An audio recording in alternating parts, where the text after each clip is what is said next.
Hello, ഞാൻ നിങ്ങളുടെ സ്വന്തം ബാനു. നമുക്ക് ഇന്ന് കുറച്ച് കൊഴുവ കിട്ടിയിട്ടുണ്ട്. അത് പീര വയ്ക്കാമെന്ന് ഞാൻ കരുതി. അത് നിങ്ങളെയും കൂടി ഒന്ന് കാണിച്ചു തരാം ഞാൻ.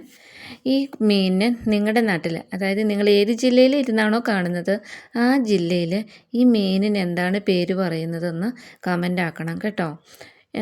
ഞങ്ങളുടെ നാട്ടിൽ എറണാകുളത്ത് ഇതിന് പറയുന്ന പേര് കൊഴുവ എന്നാണ്.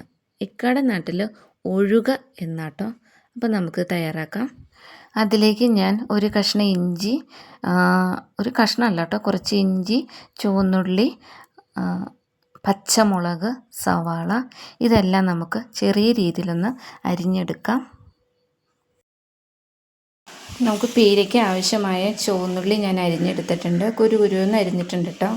പിന്നെ ഒരു സവാളയുടെ കുറച്ച് മതി കേട്ടോ. സവാള ഒരുപാട് എടുക്കരുത് നിങ്ങൾ. സവാള കറി മതിരിക്കും. ഈ സവാള ഇട്ട് കഴിയുമ്പോൾ കറിക്ക് ഒരു പ്രത്യേക ടേസ്റ്റാണ് കേട്ടോ.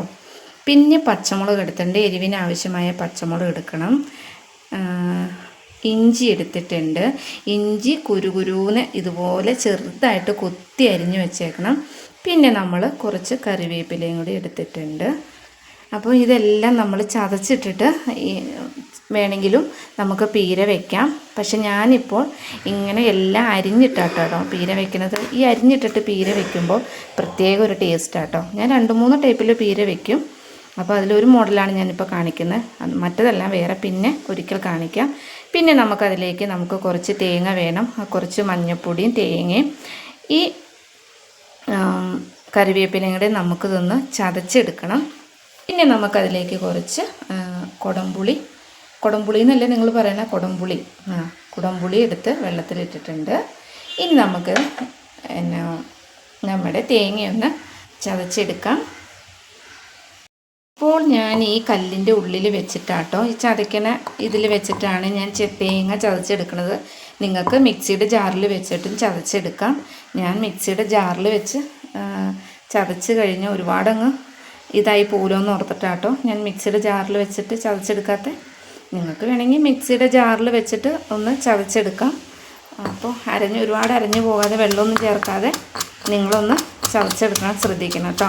പക്ഷേ നിങ്ങൾ ഒരിക്കലെങ്കിലും ഇങ്ങനെ ഒന്ന് പീര വെച്ച് നോക്ക്, നല്ല ടേസ്റ്റാണ് കേട്ടോ. ഇങ്ങനെ പീര വെച്ചാൽ ഞാൻ മിക്കപ്പോഴും ഇങ്ങനെയാണ് പീര വെക്കുന്നത്. നമ്മൾ തേങ്ങ ഒന്ന് അരഞ്ഞു പോയി കഴിഞ്ഞാൽ പീരയുടെ സുഖം കിട്ടില്ല കേട്ടോ. ഞാനിതൊക്കെ ഒന്ന് ചതച്ചെടുത്തിട്ട് കാണിച്ചു തരാം. നമ്മൾ തേങ്ങയൊക്കെ നന്നായിട്ട് ഒന്ന് ഒതുക്കിയെടുത്തിട്ടുണ്ട്. പിന്നെ അതിലേക്ക് നമ്മൾ കുറച്ച് വെള്ളം ഒഴിച്ചൊന്ന് വെച്ചിട്ടുണ്ട്. ഈ വെള്ളം നമുക്ക് ആവശ്യമുണ്ട് കേട്ടോ. ഒരുപാട് വെള്ളമൊന്നും വേണ്ട, പീരയ്ക്ക് വെള്ളം ചേർത്താൽ കൊള്ളത്തില്ല. ഈ വെള്ളം മാത്രം മതി. അപ്പോൾ ഈ കല്ല് കഴുകിയ വെള്ളം നമുക്ക് ആവശ്യമുണ്ട്. മൺചട്ടി എടുത്തിട്ട് അതിലേക്ക് അരിഞ്ഞു വെച്ചേക്കുന്ന എല്ലാ സാധനങ്ങളും ഇട്ട് കൊടുക്കട്ടെ. പിന്നെ ഞാൻ മീനിനെ കുറിച്ചൊരു കഥ പറയാമെന്ന് പറഞ്ഞിട്ടില്ലേ. ഇവിടെ ഇക്ക എപ്പോൾ മീൻ കൊണ്ടുവന്നാലും എന്തെങ്കിലും ഒരു മിസ്റ്റേക്ക് ഉണ്ടാവും കേട്ടോ ചില ദിവസങ്ങളിൽ. എന്നിട്ട് ഞാൻ ഇക്കടുത്ത് പറയും, ഇക്ക നോക്കിയില്ല, കണ്ടില്ല, അത് കാരണമാണ് അത് കേടായിപ്പോയത്, നോക്കി വാങ്ങാൻ പാടില്ലായിരുന്നോ എന്നൊക്കെ ചോദിക്കും. ശരിക്കും പറഞ്ഞാൽ ഇക്ക ഈ മീൻ ഓർഡർ ചെയ്തിട്ട് ഇക്ക മാറിപ്പോവും, അവർ കൊള്ളാത്ത മീനൊക്കെ ഇട്ട് കൊടുക്കും. അത് ഓൾറെഡി ശരിയാണ്. പക്ഷേ ചില സമയത്ത് കൊള്ളാത്ത മീനായിരിക്കും. അങ്ങനെ ഞാൻ വലിയ ആളായിട്ട് ഇവിടെ വരുന്ന മീൻകാരനോട് ഇപ്പം ഞാൻ മീൻ മേടിക്കും. ഒരു ഇക്ക വരുന്നുണ്ട്, ഇക്കടെ നിന്ന് മീൻ മേടിക്കും. അപ്പം ഇന്ന് ഞാൻ മേടിച്ച മീൻ അത്ര മെച്ചമില്ല, മിണ്ടിയിട്ടില്ല. മിണ്ടിക്കഴിഞ്ഞാൽ പറയും, ഇപ്പം എങ്ങനെയുണ്ട് എന്ന് ചോദിക്കും. അത് കാരണം മിണ്ടിയിട്ടില്ല കേട്ടോ. പാവം, എപ്പോൾ മേടിച്ചുകൊണ്ടിരുന്നാലും ഞാൻ എന്തെങ്കിലും കുറ്റം പറയൂ കേട്ടോ. എന്തെങ്കിലും കുറ്റമെന്ന് വെച്ചാൽ ചിലപ്പോൾ മിക്കവാറും ചീഞ്ഞ മീൻ കൊടുത്തു വിടുന്നേ, അതൊക്കെ കാരണമാണ്. പിന്നെ നമുക്ക് അതിലേക്ക് മിക്സ് ചെയ്തെടുത്തിട്ട് അതിലേക്ക് നമുക്ക് പുളി ഇട്ട് കൊടുക്കാം, ഉപ്പിട്ട് കൊടുക്കാം. ആവശ്യത്തിന് ഉപ്പിട്ട് കൊടുത്തിട്ടുണ്ട്. ഇനി നമുക്കതിലേക്ക് കുറച്ച് വെളിച്ചെണ്ണ ഊറ്റി കൊടുക്കാം. കൈ വെച്ച് വേണമെങ്കിൽ മിക്സ് ചെയ്തെടുക്കാം കേട്ടോ നന്നായിട്ട്.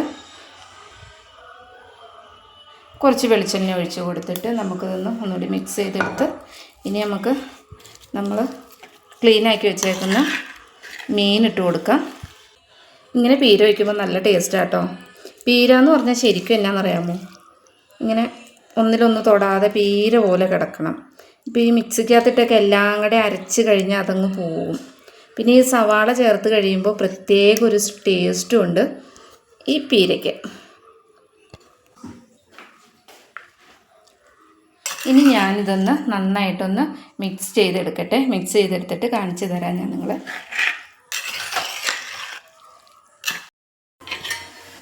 അപ്പോൾ മീൻ ഞാൻ സ്റ്റൗ കത്തിച്ച് അടപ്പത്ത് വെച്ച് കൊടുത്തിട്ടുണ്ട്. ഇതിനി വേവട്ടെ. സിമ്മിലിട്ടിട്ട് വേണം വേവിക്കാൻ, അല്ലെങ്കിൽ അടിയിൽ പിടിക്കും. ഗ്യാസ് സ്റ്റൗവാണ്. അടപ്പത്താണെങ്കിൽ പിന്നെ കുഴപ്പമില്ല. ഇനി നമുക്ക് ഇടയ്ക്കൊന്ന് ഇളക്കിയൊന്ന് കൊടുക്കണം. ഒരുപാടിട്ട് ഇളക്കരുത്.